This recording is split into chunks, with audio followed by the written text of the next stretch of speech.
Cha muhimu ni kujua tuko nyakati za hatari. Tuko nyakati za hatari. Kama tuko nyakati za hatari, sio nyakati ambazo ni nzuri sana, ni nyakati ambazo ngumu sana kumwamini mwanadamu, na si tu kumwamini, hata kile anachokisema kukiamini haitakiwi uwe hivyo.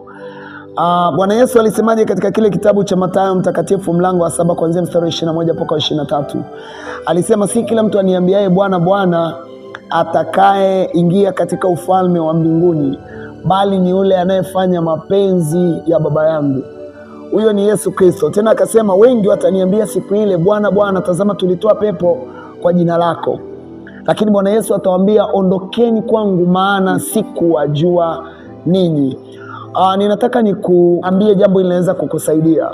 Usitishwe na mtu yeyote anayeitwa mtumishi wa Mungu kwa sababu ana kusanyiko kubwa la watu.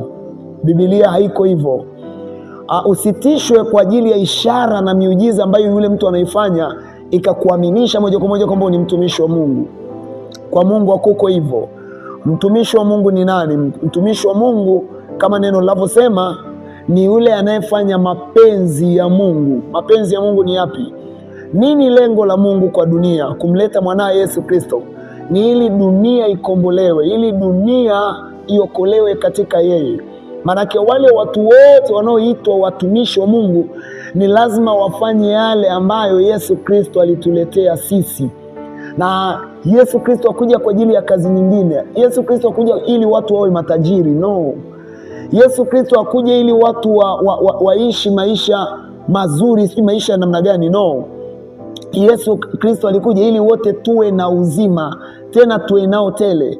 Na wakati Yesu Kristo anakufa pale msalabani na kuimwaga damu yake, lengo la damu yake sio ili tuwe matajiri.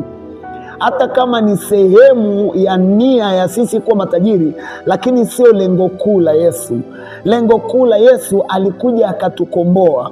Ukisoma kitabu cha Ufunuo Yohana mlango wa 5 mstari wa 9 utaona Yesu Kristo alichinjwa, akamnunulia Mungu watu wa kila taifa, watu wa kila lugha, watu wa kila jamaa na watu wa kila taifa, na kuwafanya kuwa ufalme kwa Mungu wetu. Mstari wa 10 wa hicho kitabu cha Ufunuo mlango wa 5. Maana yake nini? Tulirudishwa kwenye eneo la kutawala afya, kutawala mazingira na vitu vingine vinavyofanana na hivyo.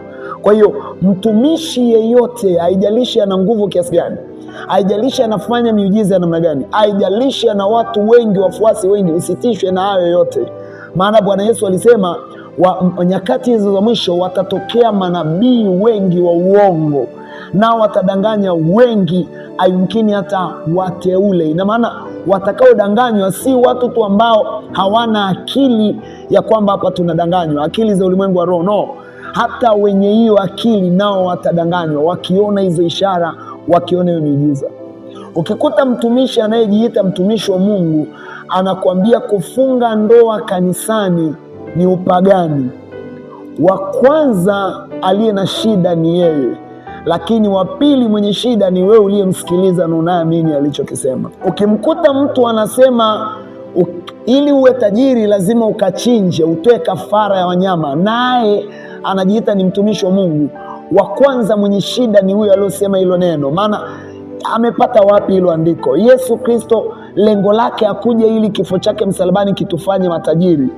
Ili sasa ndo hapo mtu aseme, mbona tumeiamini damu ya Yesu na hatujawa matajiri? Jamani, Yesu Kristo hakuja ili watu wawe matajiri. Yesu Kristo alikuja ili tuwe na uzima, tena tuwe nao tele. Yesu alikuja kumkomboa mwanadamu aliyepotea.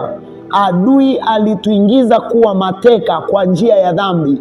Kwa hiyo Yesu Kristo alikuja kuturejesha kwenye kusudi la Mungu juu ya sisi kuumbwa kwenye ulimwengu. Na kusudi la Mungu ni nini? Kitabu cha Mwanzo mlango wa 1 mstari wa 26 na mstari wa 28. Hilo ndilo kusudi la Mungu la sisi kuwepo hapa duniani, kwamba tutawale, tuzae sana, tukaongezeke sana. Mwanadamu alipomwasi Mungu alitolewa kwenye ile bustani, manake alitolewa kwenye zile ahadi, alitoka kwenye kusudi la Mungu. Kwa hiyo Yesu Kristo anakuja kuturudisha. Maanake ukikutana na mtu mwingine anayekuhubiria injili tofauti na hilo kusudi la Mungu, mpendwa, usijidanganye. Mbingu ipo na jehanamu ipo. Wewe uamuzi ni wa kwako, unakwenda wapi? Asante.